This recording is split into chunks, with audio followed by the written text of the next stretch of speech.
నమస్తే, welcome to Suman TV. నేను మీ అనుష. ఈ రోజుల్లో క్యాన్సర్ కేసెస్ దాదాపు ర్యాపిడ్గా పెరిగిపోతున్నాయి, ముఖ్యంగా breast cancer. According to recent survey ప్రకారం 2022లో దాదాపు 2 లక్షల కేసెస్ బ్రెస్ట్ క్యాన్సర్స్ నమోదయ్యాయి. దీనికి కారణాలు ఏంటి? దీనికి ఎర్లీ డిటెక్షన్ అండ్ ప్రివెన్షన్ చాలా అవసరం అని చెప్పుకొస్తున్నారు. మనతో పాటు ఉన్న ప్రముఖ senior consultant gynae oncologist doctor Sai Lakshmi Diana గారు ఉన్నారు. మేడంతో మాట్లాడి కంప్లీట్ డీటెయిల్స్ తెలుసుకుందాం.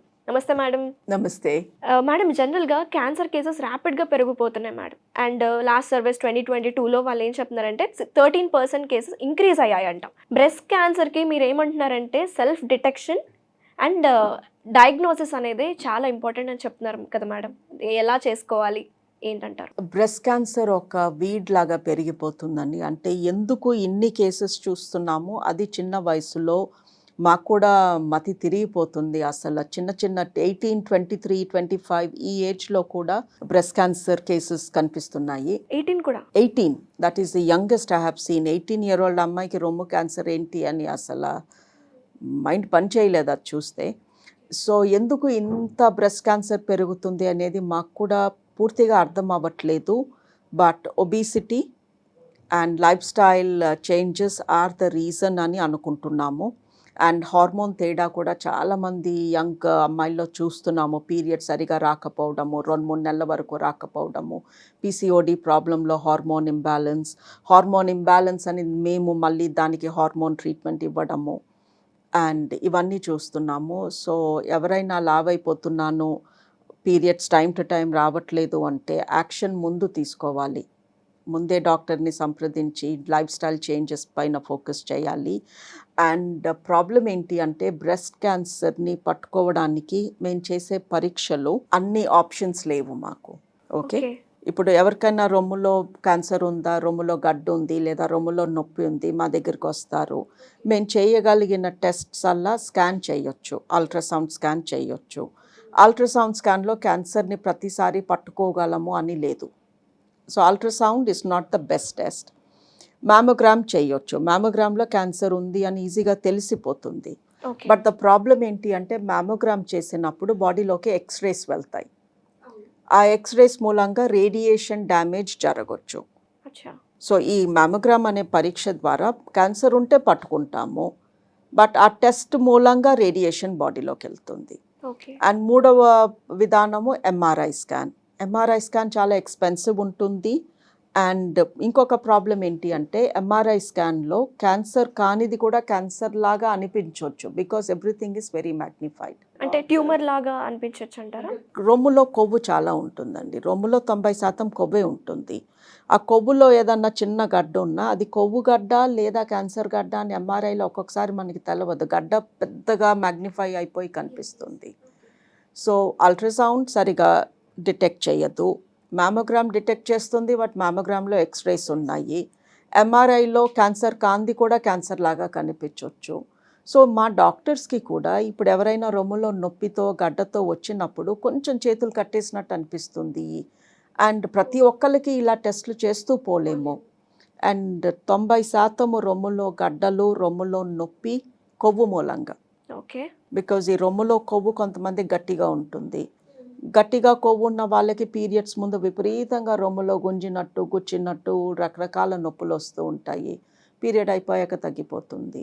సో రొమ్ములో నొప్పి క్యాన్సర్ మూలంగానో తెలీదు, కొవ్వు మూలంగానో తెలీదు. పోనీ ఏదైనా ఈజీగా టెస్ట్ చేద్దాము అంటే టెస్ట్స్కి ఆప్షన్స్ లేవు. మరి ఏం చేయాలి మేడం అయితే? సో ఈ రొమ్ము క్యాన్సర్ బారిన పడకుండా ఉండాలి అంటే లైఫ్ స్టైల్, లావ్ అవ్వకుండా చూసుకోవాలి, రెగ్యులర్లీ ఎక్సర్సైజ్ చేయాలి, పీరియడ్స్ టైం టు టైం వచ్చేలాగా బాడీని హెల్తీగా ఉంచుకోవాలి. పీసీఓడి ప్రాబ్లము, హార్మోన్ ఇంబ్యాలెన్స్ ఇవి ఉన్న వాళ్ళు ట్రీట్మెంట్ సరిగా తీసుకుంటూ ఉండాలి. అండ్ రొమ్ము క్యాన్సర్ పొరపాటున వస్తే దాన్ని ముందే పట్టుకోవాలి అంటే మన రొమ్ముని మనమే ప్రతి నెల ఒక 5 నిమిషాల పాటు చెక్ చేసుకుంటూ ఉండాలి. దీని ద్వారా ఏదన్నా మార్పు జరుగుతుంటే అది మనకి ముందే తెలిసిపోతుంది. ఓకే, బికాస్ మీరు డాక్టర్ దగ్గరికి వెళ్ళినా కూడా డాక్టర్ ఆ రోజు సంగతి చెప్తారు, ఇవాళ నీ రొమ్ములో ఏమీ లేదు లేదా పలానాది ఉంది అని చెప్తారు, కానీ వచ్చే నెల సంగతి మళ్ళీ మారిపోతుంది. సో సెల్ఫ్ బ్రెస్ట్ ఎగ్జామినేషన్ అంటే మిమ్మల్ని మీరు మీ చేతులతో చూసుకోవడం. చాలామంది అంటారు మా చేతులతో మేమేంటి చూసుకోవడం, మీ దగ్గరికి వచ్చింది అందుకే కదా అని. అండ్ ఎన్నిసార్లు కొంతమంది వస్తారు నా సిగ్గుపడుతూ దగ్గర? కూడా ఉంటారు. ఆర్ టైం లేదు అంటారు. It only takes 5 minutes. యూట్యూబ్లో రకరకాల వీడియోస్ ఉన్నాయి, సెల్ఫ్ బ్రెస్ట్ ఎగ్జామినేషన్. అండ్ ఒక స్టడీ కూడా చేశారు యూఎస్ఏలో. 1000 మందిని రెగ్యులర్లీ డాక్టర్ ఎగ్జామిన్ చేశారు. ఇంకొక 1000 మందిని వాళ్ళకి నేర్పించి మిమ్మల్ని మీరు చూసుకోమన్నారు. ఎవరైతే వాళ్ళని వాళ్ళు చెక్ చేసుకున్నారో వాళ్ళు ఎక్కువ మంది వచ్చారు క్యాన్సర్ వాళ్ళే నాలో తేడా ఉంది, ఏదో గడ్డ తగులుతుంది చూడండి అని. ఓకే. సో ఎవరికి వాళ్ళు చెక్ చేసుకుంటారో, రెగ్యులర్లీ చేసుకుంటారో, వాళ్ళ రొమ్ములో తేడా రాగానే వాళ్ళు పట్టుకోగలరు. ఎప్పుడు ఇక్కడ మెత్తగా ఉంటుంది, ఇవాళ ఏదో తగులుతుంది, ఎగ్జాక్ట్లీ. లేదా ఎప్పుడు నిప్పుల్లో నుంచి ఏమీ రావట్లేదు బట్ ఇవాళ బ్లూ కలర్లో ఒక డ్రాప్ వచ్చింది. సో ఈ తేడాలు వాళ్ళు గమనించుకోగలరు. So 5 minutes every women period అయిపోయిన last day self breast examination once a month చేసుకోమంటున్నాము. పీరియడ్స్ లేని వాళ్ళు, పీరియడ్స్ రాని వాళ్ళు ఫర్ ఎనీ రీజన్ ఓకే. వాళ్ళు పలానా fixed day of the month, 1st 30th ఏదో ఒక ఒక రోజు రోజు ఆ రోజు పెట్టుకుని 5 నిమిషాల పాటు చెయ్యాలి. రొమ్ము పెద్దగా ఉన్న వాళ్ళు పడుకుని నడుం కింద ఒక దిండు పెట్టుకొని చేయమంటాము. ఓకే. స్మాల్ సైజ్ బ్రెస్ట్ ఉన్న వాళ్ళు స్నానం చేస్తున్నప్పుడు కొంచెం వాటర్ అండ్ సోప్ ఉన్నప్పుడు బాడీ పైన ఈజీ అయిపోతుంది. సో మీరు చెప్పారు మేడం, ఈ బ్రెస్ట్ క్యాన్సర్కి ఉండే సెల్ఫ్ ఎగ్జామినేషన్ ఎంత ఇంపార్టెంట్. మీరు అన్నట్టు కొంతమందికి గడ్డలు ఉంటాయి, అవి నాన్ క్యాన్సరస్ కూడా అవి ఉండొచ్చు. 90% నాన్ క్యాన్సరస్సే ఉంటాయి.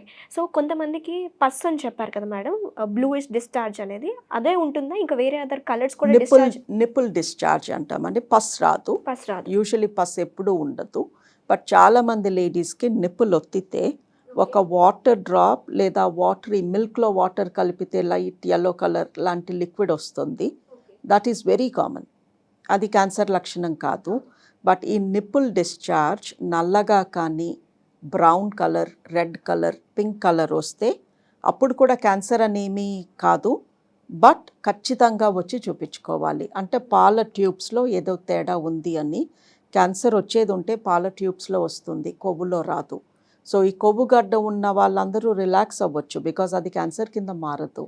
బట్ నిప్పుల్ డిశ్చార్జ్ ఉన్నా లేదా రొమ్ములో గడ్డ ఉండి ఆ గడ్డ కదలకుండా ఎవరో సిమెంట్ వేసినట్టు టైట్గా ఫిక్స్ అయిపోయి రొమ్ములో గడ్డ ఉండి అది నొప్పిగా లేదు అనుకోండి, ఆ గడ్డ కదలట్లేదు బట్ నొప్పి కూడా లేదు అంటే అది క్యాన్సర్ గడ్డ అయ్యే ఛాన్స్ ఎక్కువ. ఓకే. ఈ కొవ్వు గడ్డలు నొప్పి ఉంటాయి, పీరియడ్ ముందు పెరుగుతాయి, పీరియడ్ అయిపోయాక కొంచెం మెత్తబడతాయి, అవి క్యాన్సర్ గడ్డలు కావు. నిప్పుల్లో నుంచి బ్లడ్ లాంటిది ఏది వచ్చినా కూడా వచ్చి చూపించుకోవాలి. నిప్పుల్ లోపలికి వెళ్తున్నా అది క్యాన్సర్ లక్షణం అంటాము. బట్ లోపలికి వెళ్ళాక మళ్ళీ బయటికి రాదు. ఓకే. కొంతమందికి లోపలికి వెళ్తుంది, బయటికి వస్తూ ఉంటుంది, అది వాళ్ళ బాడీ లక్షణము. బట్ లోపలికి వెళ్ళిన నిప్పుల్ మళ్ళీ బయటికి రావట్లేదు అనుకోండి, అది క్యాన్సర్ లక్షణం. It is a sign of cancer. Breast రొమ్ము పైన స్కిన్ మెత్తగా ఉండకుండా కమలాకాయ తోల్లాగా థిక్గా ఉంటే అది కూడా క్యాన్సర్ లక్షణం. సో చాలా క్లియర్గా ఎక్స్ప్లెయిన్ చేశారు మేడం, అసలు బ్రెస్ట్ క్యాన్సర్కి ఉండే లక్షణాలు ఏంటి. సో సెల్ఫ్ ఎగ్జామినేషన్ అనేది ఎంత ఇంపార్టెంట్, ప్రతి మహిళకి సెల్ఫ్ ఎగ్జామినేషన్ చాలా ఇంపార్టెంట్ అని చాలా డీటెయిల్గా చెప్పారు madam. Thank you so much ma'am. Thank you.